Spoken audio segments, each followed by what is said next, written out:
Greg! What's happening? Welcome. It's a pleasure. Okay, so Greg, some of you are sitting there thinking like, Rick is really small next to Greg. Greg is 7'4". Well, Close. Well. He's 7 foot tall. 6'7". He's But 6'7". Still, you know. Guitar looks like a toy on him. So Greg is one of the greatest guitar players in the world, as he will show you. I only thrive on negative reinforcement. And he's one of the funniest human beings. When you come up on Instagram, I'm like, I like it, whether you're playing or whether you're just doing an advertisement for one of your gigs. Yes, well. When you're on tour. And I always think to myself, it's like he only does one take of these things, right? That's true. Unless I say something that I think might get myself in trouble, and then I post it right away. Your outtake videos from Wildwood Guitars on YouTube, like everybody knows those videos. And if you don't, you should watch Greg's outtake videos. Well, yes. You know, you try to have a little fun. We were joking before we went on. Sometimes people will be online. I mean, the vast majority of people are very kind, but every now and again, people are like, his shtick gets tiring after a few minutes. Like, that's just the way I am. So if you're saying you don't like me, that's cool, but don't think I'm affecting some kind of thing. Okay, so Greg, when you have to do demos of things, that's only a little bit of what you do. You're an artist and you tour around the world. Right. But when you do demos for guitars, you have to have a really huge vocabulary of things to play. And it's all improvising. Correct. How do you even know what to play when you sit down? Is it that the first thing that you hear, whatever the guitar sounds like? What if the guitar plays terribly? Well, that happens. Well, I usually have an arsenal of stuff that I usually will do. Like usually if I'll start off in like a neck pickup of a guitar, in the kind of shtick that we do, there I used that word. The routine that we do is that we usually start off clean and then add a little heat, as the case may go, for each pickup selection. Yeah. So a lot of times I'll just end up doing a blues, you know, like a...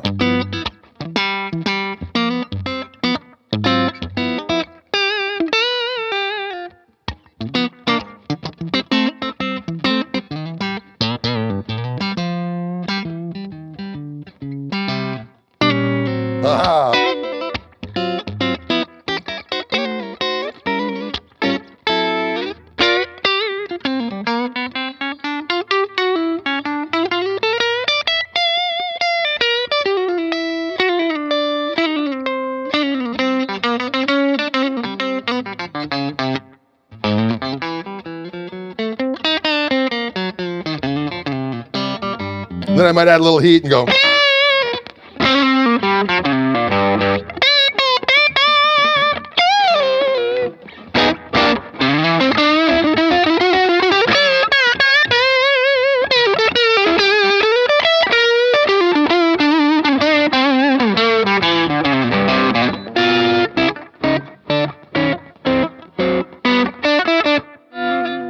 Something like that. And then I move on to the next position. I'll do a little something. But sometimes I'll quote some songs, but it's just all in the moms, just whatever comes to mind. You play a blues like that, but yet you're incorporating the changes, like some of it as what you'd play in a jazz blues. Right. We have the turnarounds. You go from the 4 chord back to the 1 chord and stuff. You play a passing diminished chords and things like that. Right. You're combining vocabularies.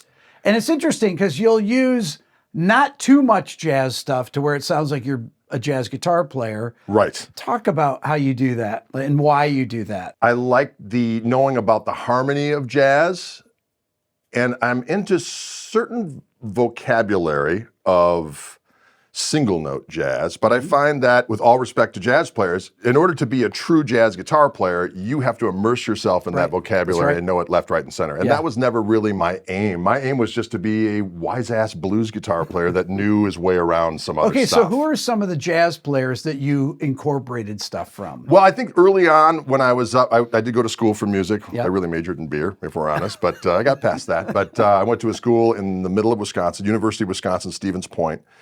And the guitar instructor up there was also the head of the jazz department, which was very unusual at the time. And he was very open-minded. His name is Mike Irish. He's a fantastic human. He was cool with the fact that, I wanted to know how to play over changes. I wanted to know how to read and write, music at somewhat of a professional level, and to be able to, function in a situation if I heard some funky chord changes to know what was going on. I did not envision myself, I had no interest in learning standards at the time. There was a long period of time where I refused to play a major seventh chord. Okay. It just was not in my arsenal of desires. So over a course of time, like when I first got up there, I had been into George Benson, particularly the bluesier stuff. I didn't know what the hell he was doing. Who does? Exactly. I mean, it's just like when he goes off on one of those tirades, I don't know what the hell's happening. I do know my only George Benson lick I know is that kind of a thing. So I'm doing you can also take that idea and go up like minor third. So I'll listen to stuff like that from guys like George Benson and go, well, I can add that to my stew, but yet, I'm not going to be able to go off on a tirade of his. I mean, I can do a little bit of that kind of stuff, but ask me to do his fast, chordal activities or any of his other stuff, and I'll be kind of like, hey, what? But there are certain things that I'll be able to put that into the old gristle stew and mix it up. But when I first got up to school, I guess the guy that was the gateway drug, if you will, was Charlie Christian, because that I could, relate to. Yeah. And I would take little things like,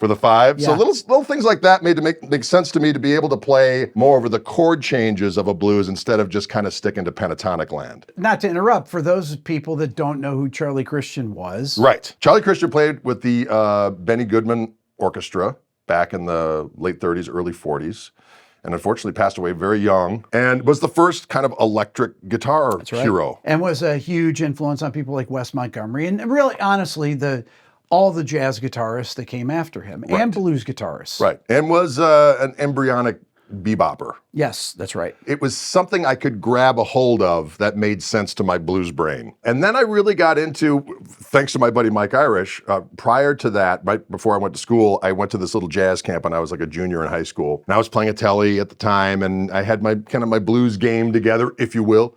And I knew everything off of Live at the Fillmore with the Allman Brothers, and I had just gotten into Albert Lee and that kind of stuff. So I had, my style was already kind of blueprinted, and he was very cool because a lot of the jazz guys, especially back then, and again, this is just my own experience, folks. This is not a blanket condemnation. Everything he says is true about jazz people. So. But it used to be the people I would encounter, unless you played an ES 175 with flat wound strings through a polytone amp, you were a heretic. Right. And they would call you a rock and roller. And rock and roller meant everything from ABBA to King Crimson. It was like everything was lumped in to this giant heap of wrongdoing that they referred to as rock. You're one of those rock and rollers. But Mike was very cool. He was like, hey, I really like what you're doing. If you wanted to add a little bit more jazz sensibility to what you're doing, there are these guys, Robin Ford and Larry Carlton. It's the first time I ever heard those names uttered. Yeah. So I remember I went out, and I think my first Larry Carlton record I got was Friends, because that had just come out. Yeah. And I heard it what was so weird about it is I went into my local record store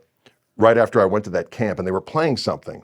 And I walked in, I was like, well, that's B.B. King playing, but who's that playing with him? He's doing more jazzy stuff. I wonder if it's that Larry Carlton guy. And I have the record in the other room. Yeah, there's some great tunes on there. Yeah. So that was my first foray into the world of the Carltone. And then I think my first Robin Ford thing I heard was on Tom Scott and LA Express. And so I started to get hip to trying to figure out what those guys were doing. And then I really got into Scofield. Yes. And my two favorite Scofield records were Loud Jazz and Blue Matter. And because he did, again, some stuff that I could relate to. There's that tune where it's like,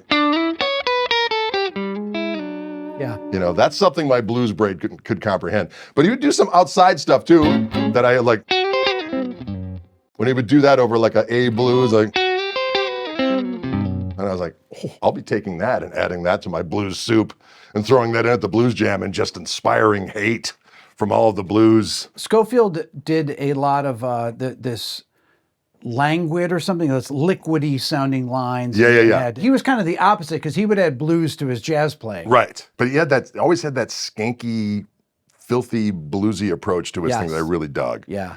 And then I remember hearing there was for a brief period of time when I was up at school, there was another guitar player who went on to do great things named Pete McCann, who's out in New York, plays with a bunch of people, is an astounding jazz guitar player. But he was more of like a traditional jazz guy. and it was really kind of a Pat Metheny accolade at that particular point in time. It was fantastic. So I was interested in picking his brain. Sure. Because I didn't know that world. And Yeah. he's the one who introduced me to Mike Stern. And I got We Want Miles, of course. And then right at that time, I went to college from 85 to 88-ish, 89. And I got that Upside Downside record. And then I started to try to figure out what was going on there. But I was never like thoroughly involved in trying to figure out every note of the, it was all to the thing of how can I add this stuff to my soup and just kind of kick this blues rock world down the road a little bit to be more of my own. And that's kind of what I did. I'd like to take a second to talk to you about this channel. Of the people that regularly watch my channel, 58% are actually not subscribed. So I encourage you to hit the subscribe button now. This will help me to get even more of my dream guests and continue to grow my channel. Thank you. So Greg, what about guitarists like Joe Pass? Did you ever appreciate his playing? I did. And I do some Joe Passisms. You do some Joe Passisms. Yeah, I've seen you do some. If I do like those chordal things. Yeah. You know, like one I love, like go to a 4-chord. That's a Joe Pass. Or like if I go to, that's a Joe Passism. Or there's like a, those are all things I got. You did this one turnaround thing in your blues where you did the two moving lines going like that. That's very Joe Pass. I don't even know where I got that. All I know is that I stole this part from somebody. That's literally out of a Joe Pass. Maybe that's where I got it. Yeah, that's a. But then I added this little snippet. I added the. So. Perfect.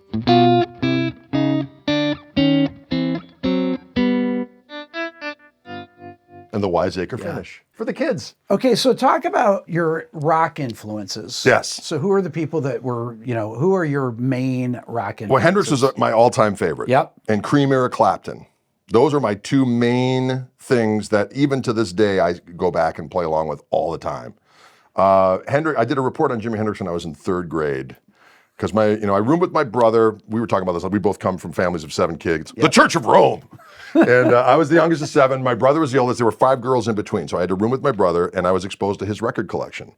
And, you really look up to your older brother. He's like a god to you. And, when you walk into the room and you're with your friends playing around the house, and you walk into the room and he's sitting, his legs crossed in front of the stereo, and you're listening to this music, and he just sits there. I go, what is that? And he goes, this is Cream. Jack Bruce, Ginger Baker, Eric Clapton, collectively known as the Cream, 3 of the greatest of their instruments in the history of man. You're just like, whoa.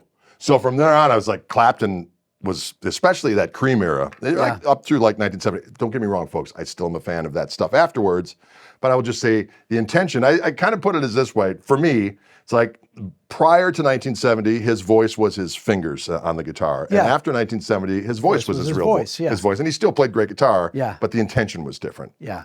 So Greg, a lot of your playing that I'll see is you'll play a lot of chicken picking stuff, or you'll do Chet Atkins style guitar playing. Now, where did that happen? Well, actually demonstrate something like that. Sure. So, the kind of, I remember I wrote this tune, a tune called Spank It back in the day. I thought this was funny as hell because it's a sharp 9 chord.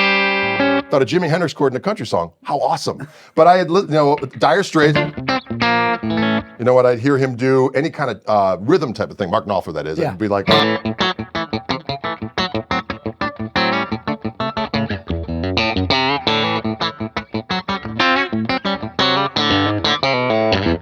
And then he...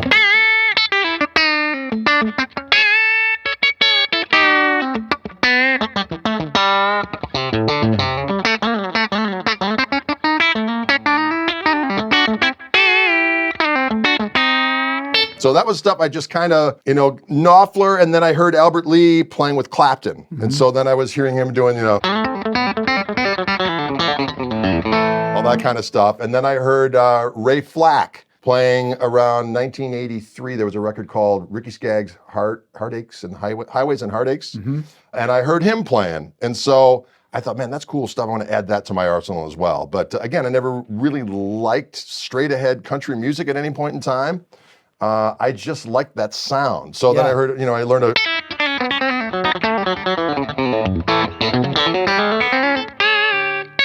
like a good Ray Flack lick that I use all the time. That kind of stuff. But I like to mix it up with all my others. And then I got into Roy Buchanan, but I didn't get into him till later, relatively speaking, because that wasn't in my older siblings' record collection. So the first time I heard Roy Buchanan, which I've probably taken most of my telly pyrotechnic-y stuff from, him and Danny Gatton. But Roy, I kind of was a little bit more into because he was more bluesy, whereas Danny was more jazzy, which I still, obviously, Danny was impeccable. But I first heard Roy when he put out a record on Alligator Records, again, when I was in high school. So it's like, 84-ish, maybe, somewhere in there. He put out a record called When a Guitar Plays the Blues. And I heard those sounds. I thought, this kind of sounds like Hendrix on a telly with no whammy bar and no Marshall. This is awesome.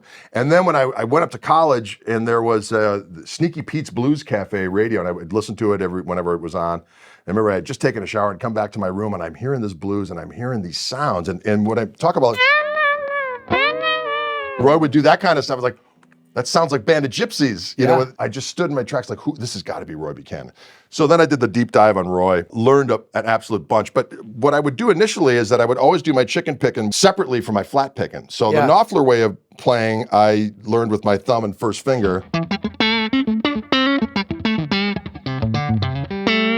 And it was just the idea of, if I put my first finger on the A string, put my thumb down on the same string, the thumb hits a note that's muted because your first finger's behind it. Yep. So you just get a big old thud, and then it would pop up on the string. And just kind of use that all over the place and kind of get wiseacre,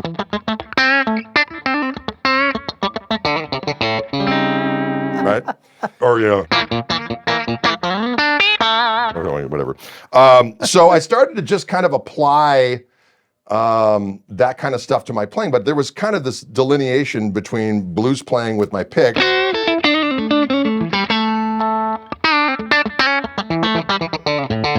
and that split second to pop the pick in between my two fingers and then do the chicken picking.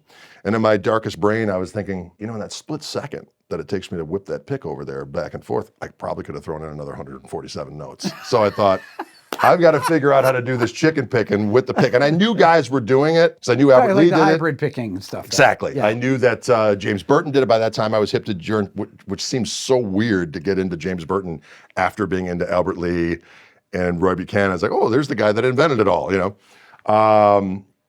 And then I got into Jimmy Bryant, and then I got into Chet and those guys later. But anyway, so I knew that they were playing with the pick and finger, so I forced myself to do it, and it was not easy. So the basic same concept. I don't need much of a nail. I just need a little white showing above the cuticle, and I got enough to pop the string. But it's the idea of I put my, on the A string again, I put my middle finger down with a little bit of a nail, the pick in front of it, and the pick plucks a note that's muted because your nail is behind it. It's a little more metallic sounding. Yeah. And then I use that little bit of a nail to pop it up.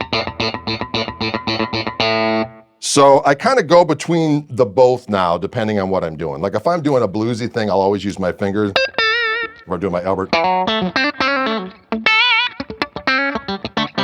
Collinsy type of thing, I'll use the fingers. And then when I'm doing more of the kind of, pyrotechnic chicken picking thing, I'll use my pick and finger. When you're doing the Chet Atkins thing before, yes. What are you using for that? Are you using just fingers? Well, for that, I'm using the pick and the fingers together. Okay. So.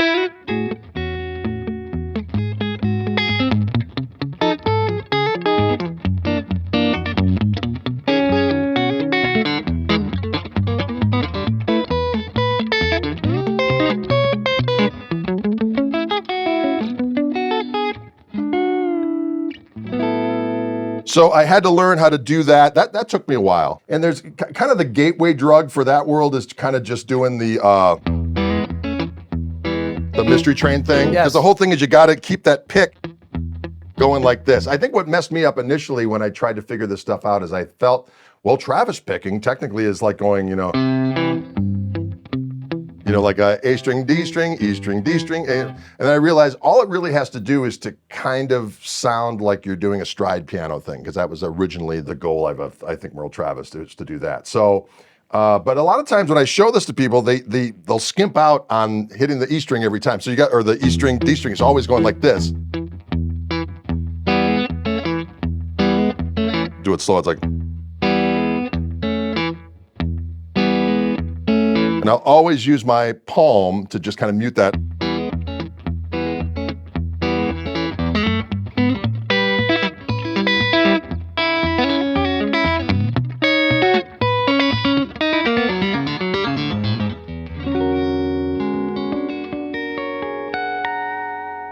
Okay, were you into Lenny Breau? I knew who Lenny Breau was once I got to college, but it just seemed otherworldly.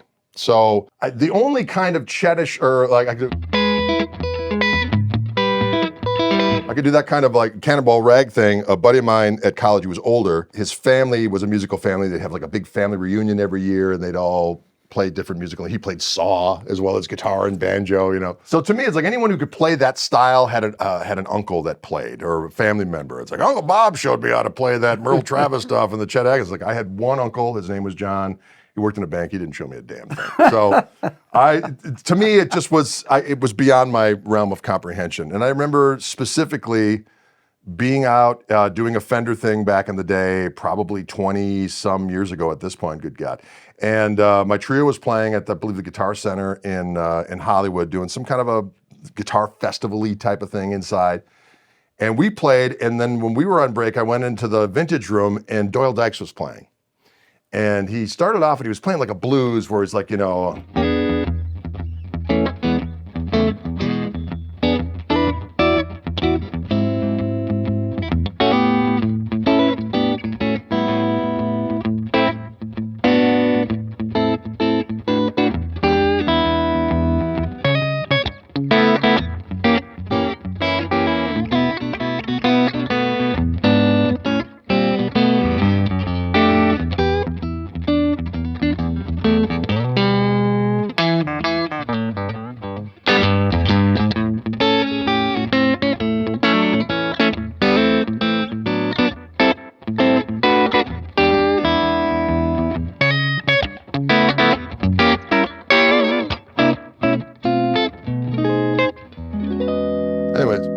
so that wasn't exactly, that was one of my tunes, but it was inspired by what I saw him do. And I thought to myself, he's playing lead and rhythm all at the same time. It's one guy doing it. And I didn't think about the financial ramifications of that, because that sounds pretty lucrative. But I thought, you know, I'm a guitar player that needs to play with other people. And that's all well and good. And I strive to play well with others.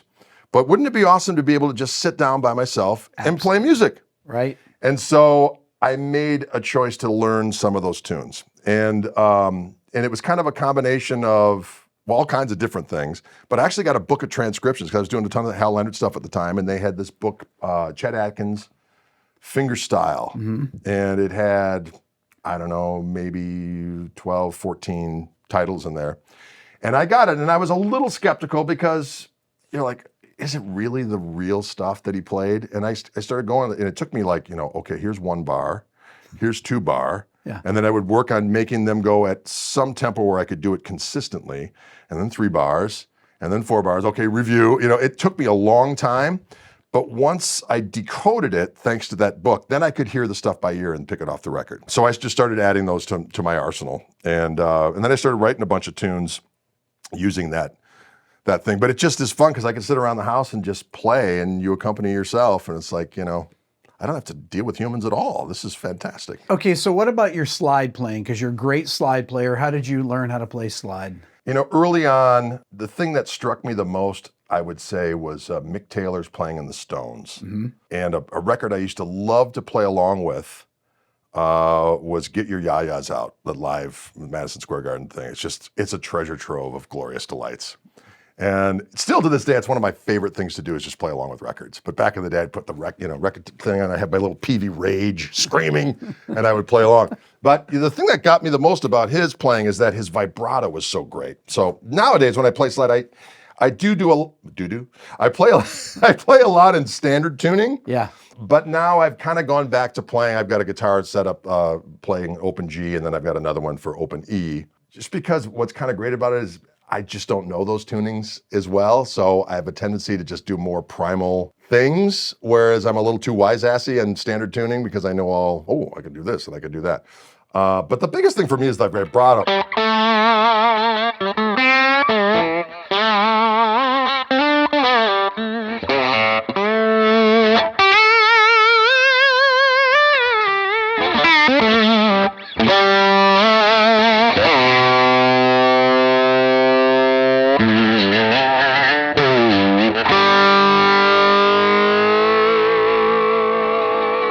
So a few different things. When I first started playing, I did use on my third finger because Duane Allman did, because I got into Duane Allman. Yeah. So I got a book, Slide Guitar by Arlen Roth. I've told Arlen this. Arlen, I learned slide from you. He's like, yeah, you and everybody else. I'm like, okay, love you.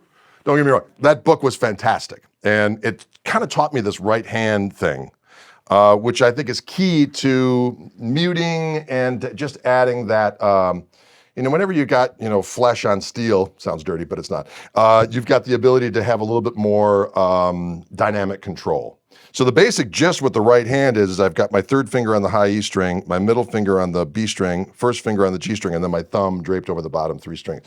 So that's like the initial template. Yep. But when I start doing anything that needs a little bit more dexterity, I'll always revert to just the thumb and first or second finger. But I always go back to that original position because especially when you're in standard tuning, you don't want the unsympathetic notes ringing out.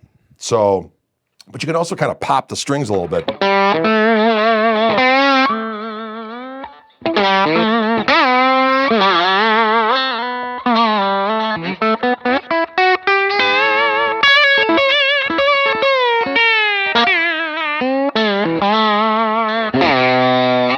I just like that piggy sound. Now you're muting, like with your index finger there, you're muting some of the strings. Exactly. So are you doing any muting with the palm of your hand? A little bit. Yeah. It's just kind of weird. Over the years, you just do stuff. Yeah, and you adjust and you just keep those other open strings from ringing. Yes, and so I find what I do is I've got the ability with my pickups to just kind of get a slightly beefier voice. Okay. So I'll press that button in, and I'll always just go back a little bit on the tone. Okay. But I like that bridge pickup on this guitar with a little bit of hate because it just, it rings out more. Another thing too is I found is like if you're playing slide and you just want to add a little bit of that grease, it's like Duane would seem to always kind of slide up to each note. Mm-hmm. It's always that little bit of a like, and that just adds the grease. And then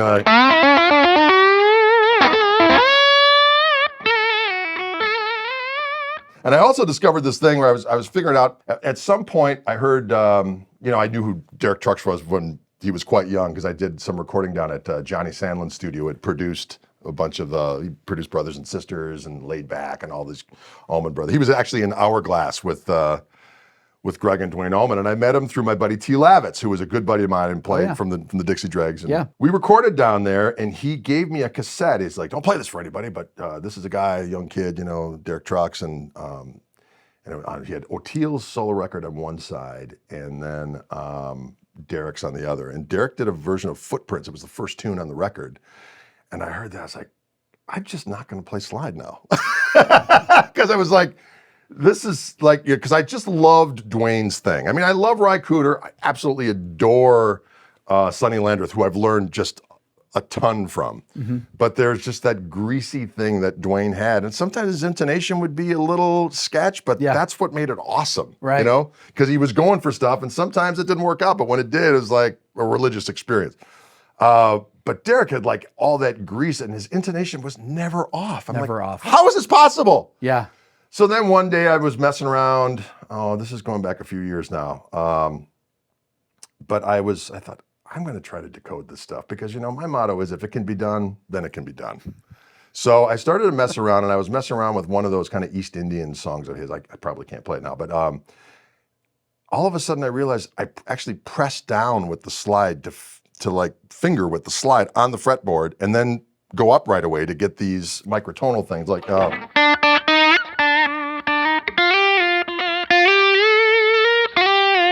that kind of a thing. So I'm actually pressing down behind the fret to get that note. And then when I want to add the vibrato, I just float the slide on the string like you would normally do. What that did for me was that it just built the muscle memory of making all those different things. Like when you're doing those kind of, those kind of pentatonic, I'll actually press down for a millisecond to check my tuning. Yeah. And then, you can,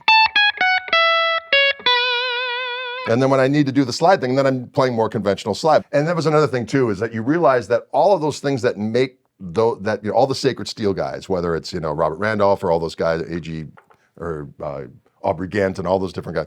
They do those fast, very vocally pentatonic runs.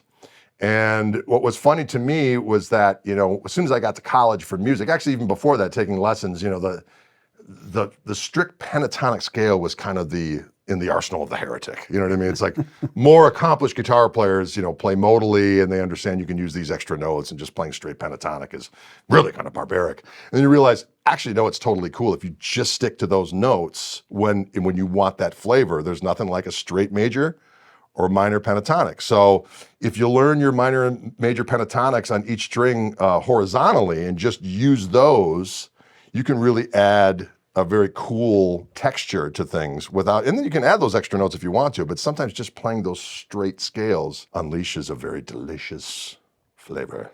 Greg, what's difficult for you to play? I don't do a ton of alternate picking, but I have learned it to the point where I can. Interesting. You can play, you have such technique and you don't do a bunch of alternate picking. No, every now and again, I'll do some kind of if I can even do it now. So typically what I'll do is I'll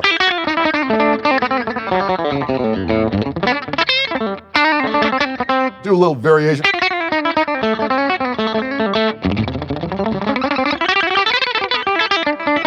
And then I'll mix it up with the pick and fingers counts together. Yeah.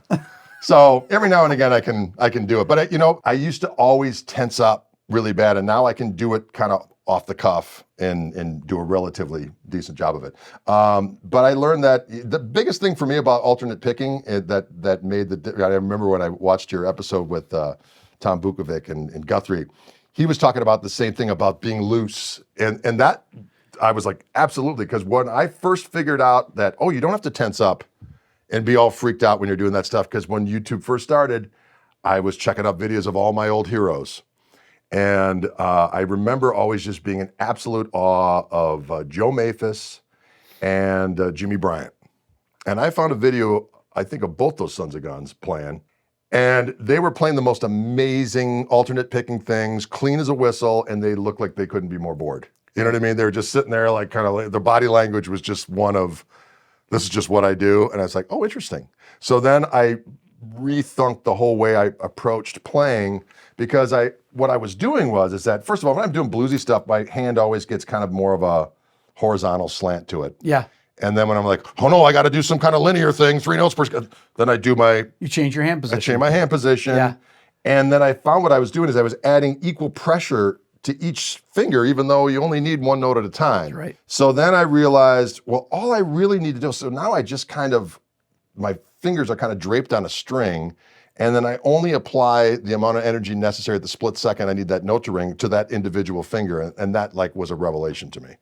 And then the same thing with the right hand. I just became, I do change the way my pick is held. Like if I'm doing, bluesier things, or if I'm doing any kind of rhythm stuff, there's a lot of give. There's give at the wrist, there's give here, there's a lot of different movement going on.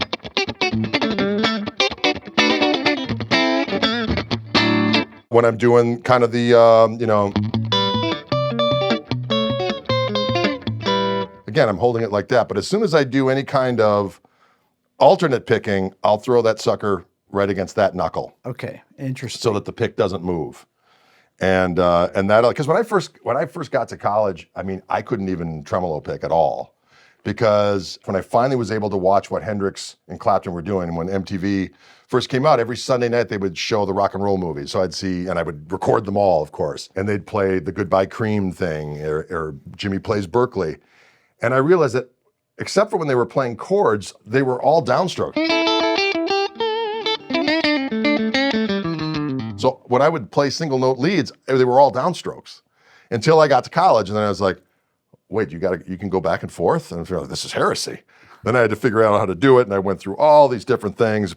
Oh, the pick's gotta be heavy. I need this kind of a heavy pick. I need this, that, and the next thing. And it was traumatic, and it took me a long time, and people ask, well, how did you learn how to do this? Like, I worked a long time. I don't have hobbies. You know, it's like I don't golf. Right. I'm not in a dart league. You know what I mean? It's like I play guitar and I reproduce, you know, and the ramifications of reproduction. Like we were talking, taking kids to school and going with them to buy cars and whatnot. So other than that, I worked on this stuff over and over and over again, trying to troubleshoot various different things. And that was one of them, was the alternate picking thing. But I finally got to the point now where I don't feel embarrassed when I start doing it. And what kind of pick do you use? What is I use these Dunlap. It's like a jazz. It's like a jazz 3. It's a prime tone 3, 1.4 millimeter.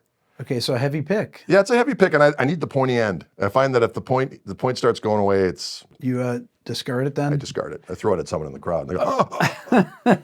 And I get sued. Okay, so you have the pointy end because there's less drag on it. Yeah, and another thing I realized too is that, when you're trying to decode, of course now there's all kinds of beautiful videos such as your own on letting people know all these various different things, but back in the day, other than magazines, we just had to, and other musicians, we just had to ask around. And so I just realized I slice like this way. I don't know what degree angle that is, but at one point I was like, oh, I'm going to have to do this. I'm going to have to be parallel. I'm like, no, I'm not doing that. I'm going to do it like this. I find that it doesn't matter what angle you go at as long as it's the same angle for each string. Yeah. So I started to get into a way of practicing, and I tell folk when it's like, look, it doesn't matter if it's at an angle, just making sure it's the same angle from top to bottom, because we have a tendency to kind of go like this in a quarter circle. Yeah. But if you just kind of consciously think to yourself, I'm just going to make sure it's a straight line, then you're approaching each string at the same angle, and there'll be a little bit less inconsistency. When I would watch George Benson videos, I could never figure out. And the pick would be angled backwards. Yeah. And some people do play like that, but I never could figure out how he had such fast picking chops. Right. Like that. And Steve Morris was another one. Morris, you see his hand. And then my buddy Jimmy Herring, you look at his hand, he's got this kind of weird circular-ish thing going on. And, I remember someone saying to me back in the day, it really doesn't matter how you do it. You just practice the way that's most comfortable to you. Yeah. And the more you practice, the more it'll come. I will say that the less effort being employed seems to, it sounds counterintuitive, but, it's just that you don't stress out and don't hurt yourself. Then it comes. How do these other guitars play differently than playing this Tele style guitar? Well, the reason why I kind of always start off with the Tele, this is the guitar I probably place most. I played Strats for years. Yep. And the basic Tele format, the difference with this guitar that I did with Reverend is that it's a little bigger, because as we said, I'm a big son of a gun. So it's just slightly larger on all sides. And it's got my signature Fishman pickups, which are noise free and have this ability to have a second voice that's a little hotter. So I'm kind of freed from having to be in situations where I do have a 53 Tele and I'll take it out, but there's some rooms where I usually like to start the night playing a few tunes on the 53, but if I'm in a room where the noise is inescapable, it's like, sorry, I got it, then I'll grab this one and have no problem doing so. But anyways, the thing I like about the Tele is that there's 3 sounds usually, and they're all great. And right. There's never, with a Strat type guitar, it can be, sometimes there's sparkle in 2 and 4, but not tonight for some reason. You know what I mean? And it's just a little bit more labor intensive to find this. Whereas this, and plus they stay in tune. You can treat them like a farm animal, as I like to say. At the end of time, there'll be cockroaches and Telecasters, and the Telecasters will be in tune because they just do. Yeah.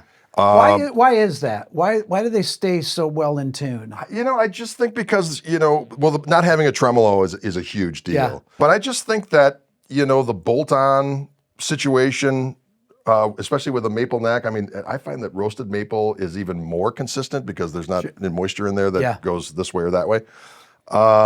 But they just do. A lot of times, you see that road case I have that fits the 3 guitars in. A lot of times I get to the other end and I'll grab the Tele out and, it's in tune. When I pick up my Tele, which is not that often, it's always in tune. Yeah.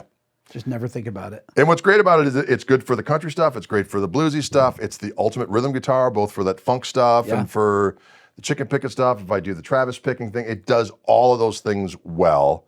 And plus, it forces you to figure out ways to do things that are easier on other guitars. So that's why I prefer this as my main instrument. The P90 guitar, let me grab that rascal here for a minute.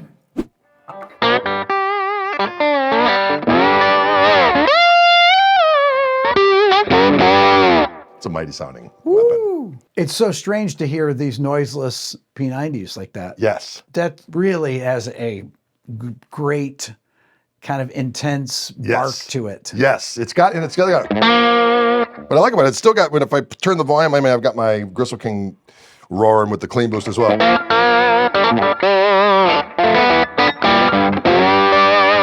got a little bit of the quack when I have the volume down when it's up.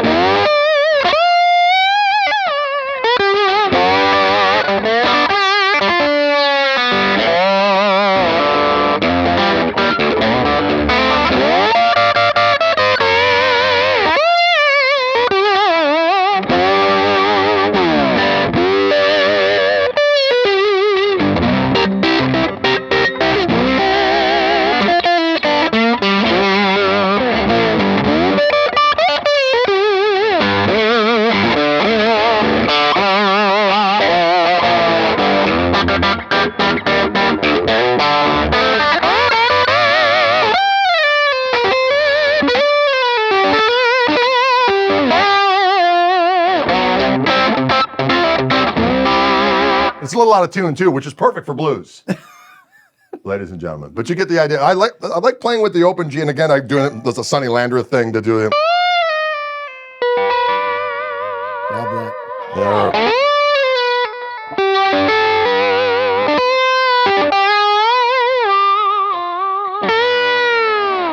So I'm an open G.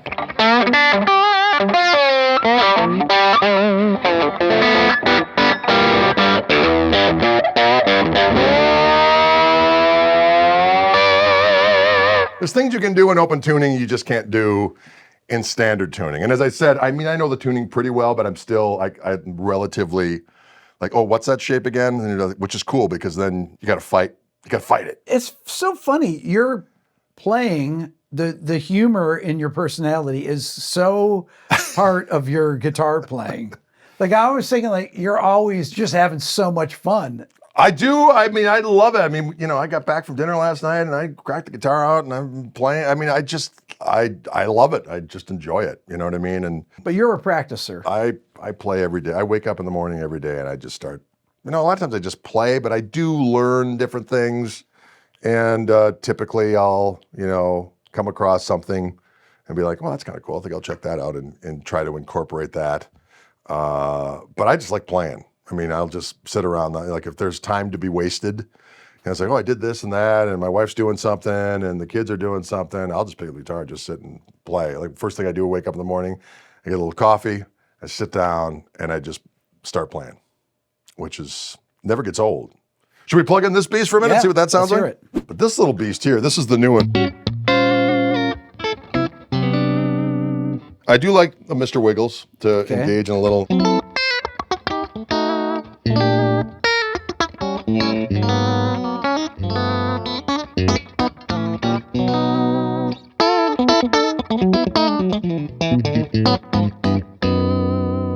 You don't even need the bar, right? Yeah, and then I will do all the prerequisite kind of Beckian.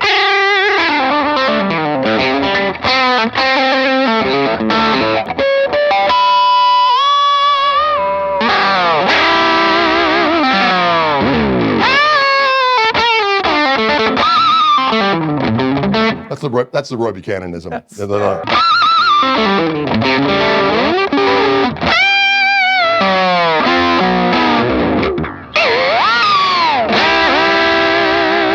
So I will grab this thing and do my thing. And I've had this tune for years. I had this song. I didn't grow up really listening. I had the first 3 Van Halen records. So I didn't hear Cathedral until way later. Okay. But I was at a NAMM show in probably 1990 or 89. And we walked into this booth and Blues Saraceno was playing. And that was when Yamaha had those Soldano-inspired amps or designed amps. He worked for Yamaha back then. Exactly. And so I walked into a room and there was like no one in there. It was just me and my buddy. And we walked in and he was doing something with a sync, like a sync delay thing. And I thought that was cool. So it's like one repeat at the same volume as your initial hit. So, you know, back in the day, do that kind of stuff.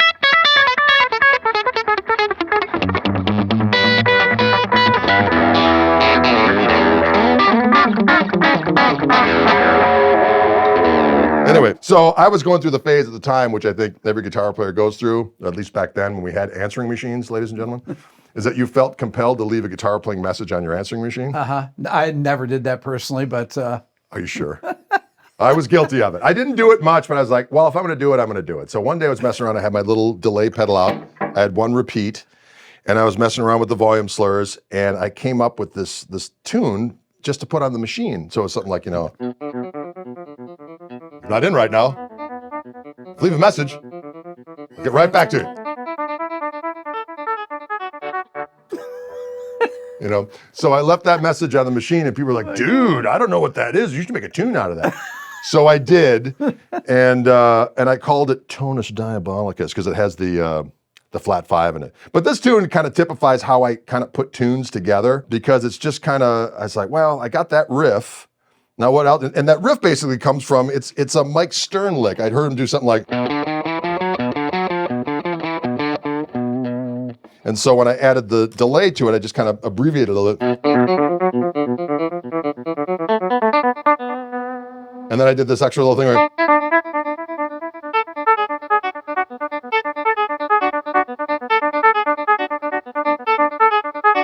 I thought, well, I've got to go to a 4 chord. What should I do? That'll be kind of fun. So I thought, well, let's do a little arpeggio. And so I end up doing this like sharp 11, E sharp 11. And then back to the 1. So I thought, well, it's a blues. I got to go to the 5. And there was this lick that I had just procured from West Montgomery, from the West Montgomery Jimmy Smith record, Down by the Riverside. And Wes did this thing when he went 5 to the 4. He did this thing.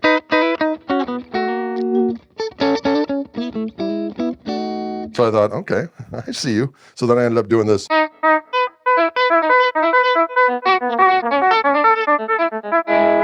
Right?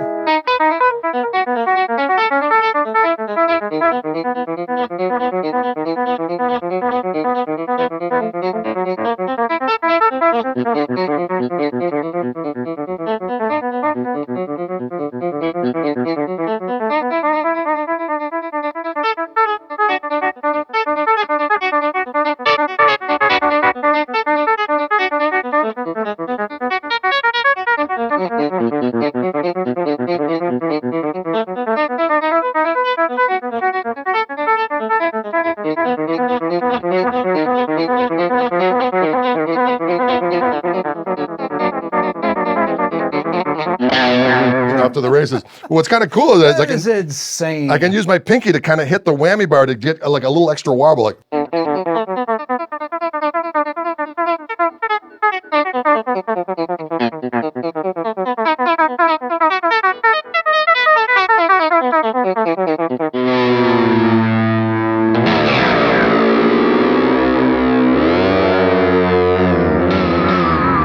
It's my patented thing, although on this guitar it's a little difficult. There was a thing, Stevie Ray did it on Riviera Paradise, where he'd hit that G string and do this little pastoral thing. And I realized for some reason you can pick that G string behind the nut and bend it, and the pitch keeps going. And then you add a little heat to it, and then.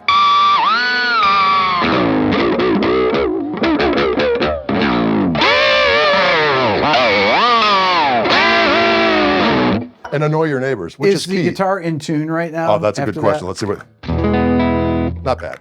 Pretty good. Yeah. But all that whammy bar stuff, I mean, Jeff Beck and Hendrix, but I don't do it much, but when I do, that's why I think when you do it, it has more impact.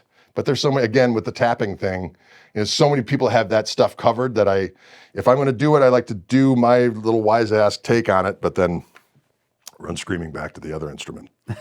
But this guitar turned out great. I really like the way, these pickups sound, and they allow me to get my kind of Strat joy out, because I used to love playing a Strat all the time, but again, I just got sick and tired of keeping the guitar in tune and, the inconsistency of sounds, really. And so this has placated my thirst for S-style activity.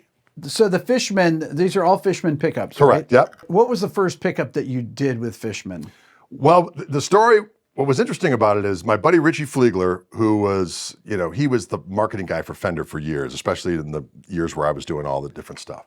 And Larry Fishman called him up and said, because Larry Fishman's, it's all acoustic pickups in that whole world, And he never wanted to get involved in electric guitar pickups, but this guy who was as the story goes, was an aerospace engineer, was a guitar player.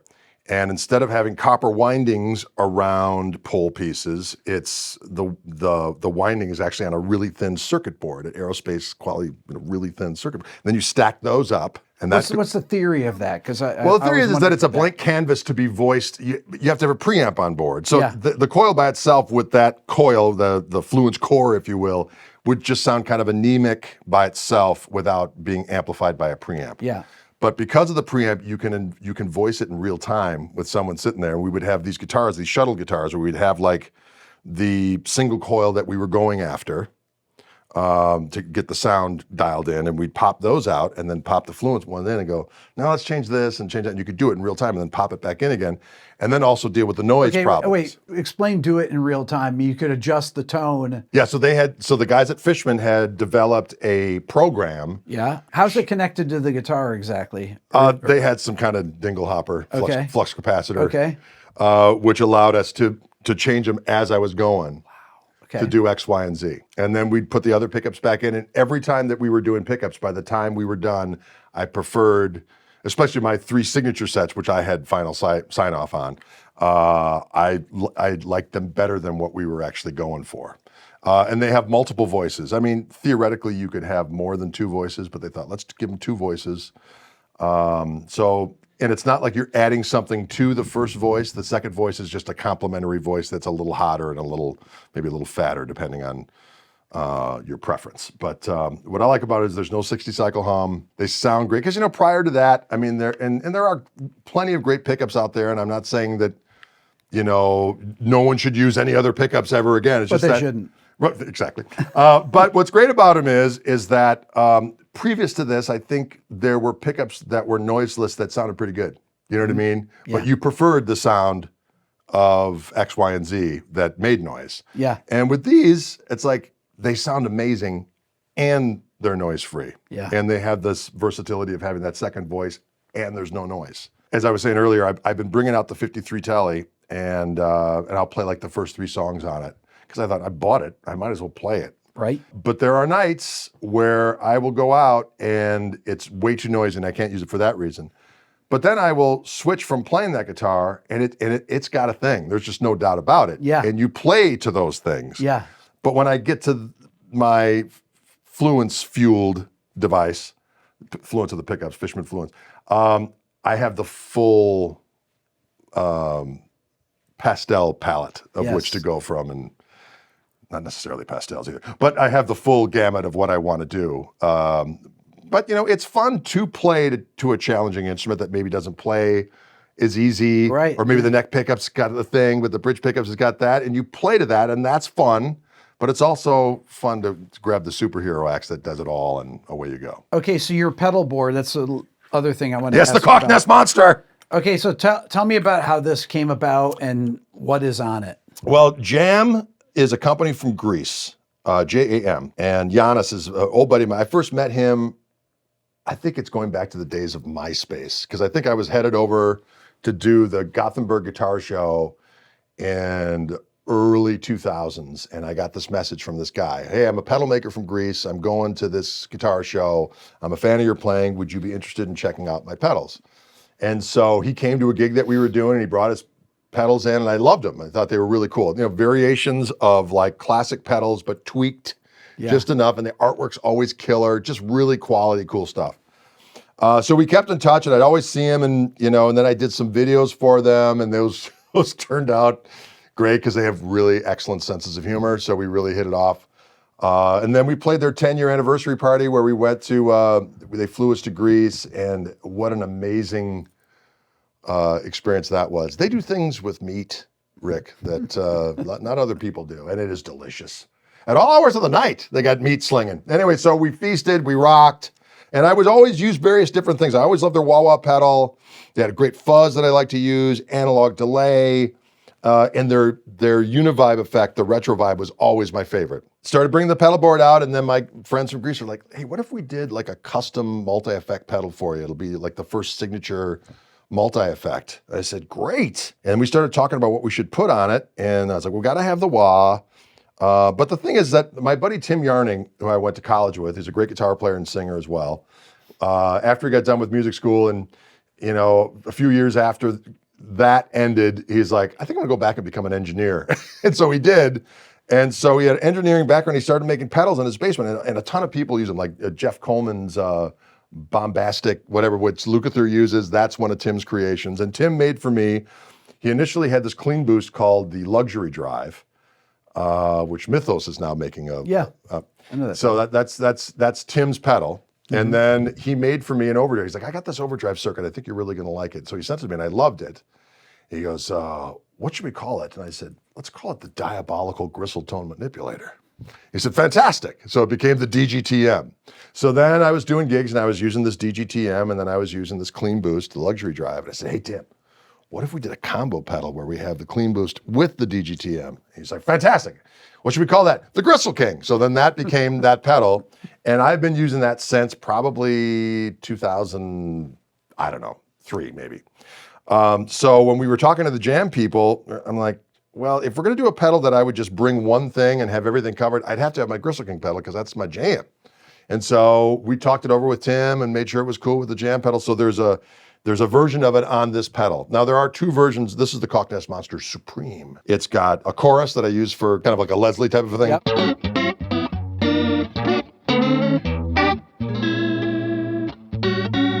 There is a harmonic vibrato.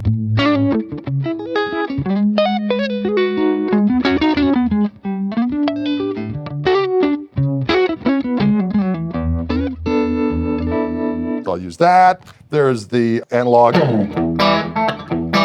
I use very subtly a little slap back. Yeah. And then this delay has more fun stuff on it you can do. That's where I had the preset of that. There's this cool. And there's this other kind of more diabolical.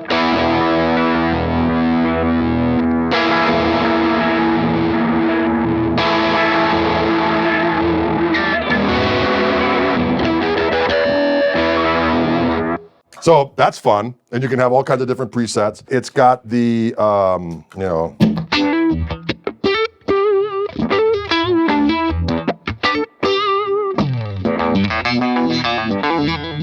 got the univibe thing, which they call the retro vibe. The Gristle King, the clean boost. Here's without it.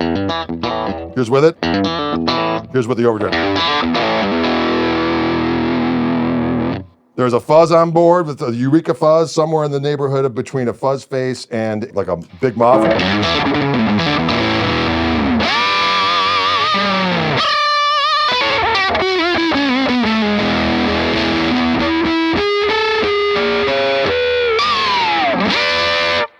That'll hurt you. And then there's a kind of a tube screamery thing. And then there's another clean boost.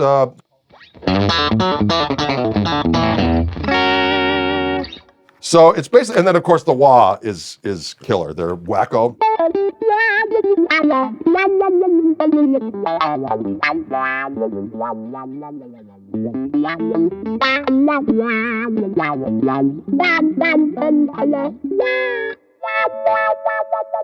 Greg, where can they get these? Well, at every jam dealer, but you can also go to my illustrious website at gregkoch.com, a place where gristle dreams come true, ladies and gentlemen. You can also get the hats, made here in Atlanta. Okay, so Greg, tell me about your new record. Okay, well, I've been doing these gigs with Devin Allman and Dwayne Betts and the Allman Family Revival, which has been a blast. I mean, because I was such a huge Allman Brothers fanatic, and then to get hooked up with Devin and Dwayne, who are such great stewards of the legacy and great dudes. And Devin came out and saw our band. We passed through St. Louis, and he's like, "We got to get you in some bigger venues. We need to." And he's a very he's one of these guys. He's got no problem sharing the spotlight and helping. He's a cool dude that way. And so we talked about we just started brainstorming about what we could do together. And he thought, well, it'd be really cool to do some kind of a cool record where we went into a dream studio with, and with dream special guests and so on and so forth. But to raise money for that, maybe we start off with a release where you put out maybe a collection of all your older stuff or some of your older stuff. Like he goes, pick like 10 tunes or 12 tunes. And so having 20 records, it's pretty hard to narrow that down. And they're kind of all over the map because I do like different, there's always, I like to say, a soft underbelly of the blues. There's always bluesy stuff on there, but there's always the chicken picking thing and funky stuff and some jazzy things. And of course, sweet rock. But I had the thought of when we've been touring so much with this band that has been together since 2017 with my son and with Toby, often at the merch table, people will come up and say, which one of these records is the bluesiest? And I'll say, well, there's bluesy stuff on all of them. But then I just had the brainstorm. I was like, why don't I just go through my catalog and narrow down literally the tunes that are like 12-bar blues songs or the closest thing to it. So I was able to narrow those down, and then I handed it off to Devin. He said, this is fantastic. He goes, it would really be great, though, if we had like one new tune or one unreleased tune. So during COVID, I kind of had the idea of doing a blues record, and I'd been doing this version of Can't Be Satisfied by Muddy Waters with like just a filthy slide, and we recorded it, and it sounded great, I thought. So I played it for him. He's like, this is fantastic. We'll add this. This will be the single for the record, and we'll push this one. He goes, it'd be really cool if we would have like a special guest, though, that maybe you could kind of go back and forth with vocally and guitar-wise. And we both thought of Larry McRae because Larry McRae was an old friend, and we'd been doing the revival thing, and every time the revival I'm on it, I end up playing with Larry on Soul Shine, and he sings magnificently and plays great guitar. So we had him record his parts in Michigan. He flew them to us.